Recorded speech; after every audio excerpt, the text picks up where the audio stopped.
Hey, so I'm here at the zoo, and it falls in line perfectly with this week's topic of finding different venues for funerals. So bear with me while we're walking.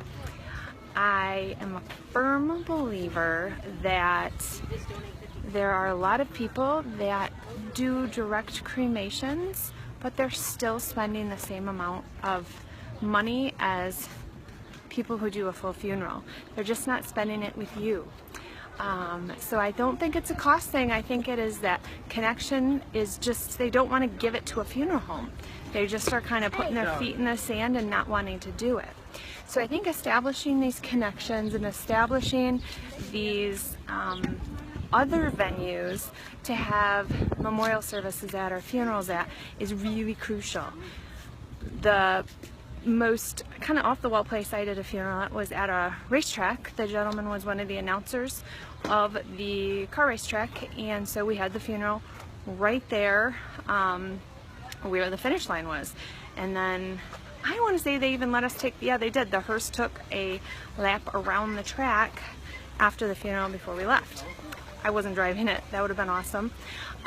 So it's these off-site venues that establishing those relationships and thinking outside the box, which is crucial.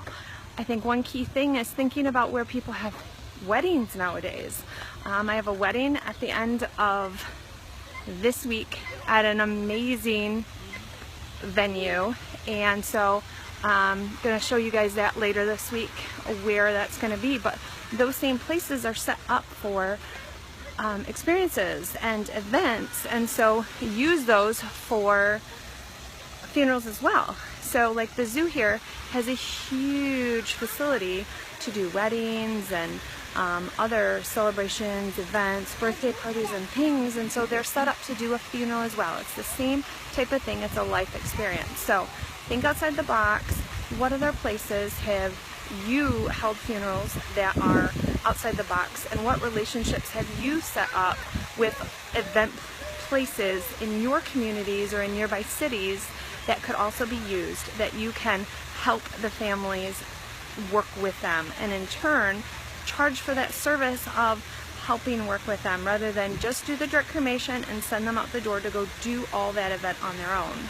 Establish that customer experience, help them facilitate with that other place, and keep yourself in the loop longer.